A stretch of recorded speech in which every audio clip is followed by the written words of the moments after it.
Le PDG fut surpris de constater que chaque fois qu'il appelait sa femme, le téléphone de son assistante sonnait également. Au début, il n'y prêta pas vraiment attention, jusqu'au jour où sa sœur l'appela pour le presser de rentrer chez lui afin de rencontrer son épouse issue d'un mariage éclair. C'est alors qu'il se rendit compte que sa femme, qu'il n'avait jamais rencontrée, et son assistante portaient le même prénom. Cela lui fit soupçonner que l'assistante pouvait en réalité être son épouse de mariage éclair. Pour vérifier son soupçon, il prépara immédiatement des cadeaux et se précipita chez lui. De l'autre côté, la jeune femme était elle aussi très excitée. Elle avait hâte de voir à quoi ressemblait son mari, revenu de l'étranger. Il s'avéra qu'un an plus tôt, le père de la jeune femme l'avait vendu à un homme de 50 ans pour rembourser ses dettes de jeu. Heureusement, sa meilleure amie était intervenue et l'avait présenté à son frère, un PDG. Le jour de l'enregistrement du mariage, le PDG avait dû partir à l'étranger pour une affaire urgente, ne laissant à la jeune femme qu'une carte noire. Pendant l'année où le PDG était à l'étranger, la jeune femme était devenue avocate et travaillait dans un cabinet d'avocats. Le fil rouge du destin les rapprocha à nouveau en silence. Le PDG rentra au pays pour rattraper le temps perdu, et acheta le plus grand cabinet d'avocats du pays comme cadeau pour la jeune femme. De manière inattendue, ce cabinet d'avocats était justement celui où travaillait la jeune femme. À ce moment-là, la jeune femme faisait l'objet de représailles de la part de son supérieur pour l'avoir dénoncée. Heureusement,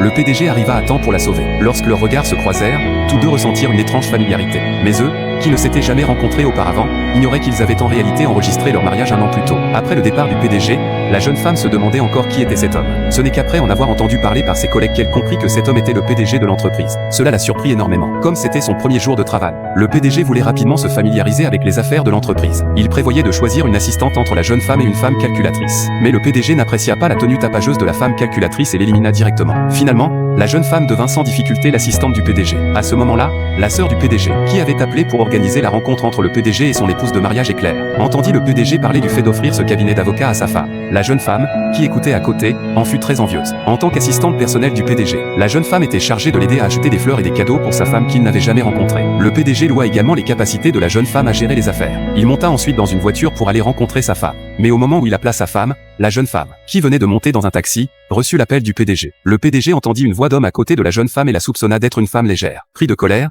il jeta le cadeau et changea d'avis concernant la rencontre, ignorant que la voix de l'homme entendu à l'instant appartenait en réalité au chauffeur parlant au téléphone avec sa fille. La jeune femme, pleine d'attente, patienta toute la nuit mais ne vit jamais son mari qu'elle n'avait jamais rencontré. Le lendemain, la sœur apprit que le PDG n'avait pas rencontré la jeune femme et rappela, demandant à son frère de ramener sa femme à la maison. C'est alors que le PDG apprit par sa sœur que le prénom de sa femme était exactement le même que celui de son assistante. Bien qu'il fût surpris, il pensa que cela pouvait être une simple coïncidence. Il se rendit donc chez lui à 8 heures, conformément à l'arrangement de sa sœur. À ce moment-là, la jeune femme attendait déjà à la maison.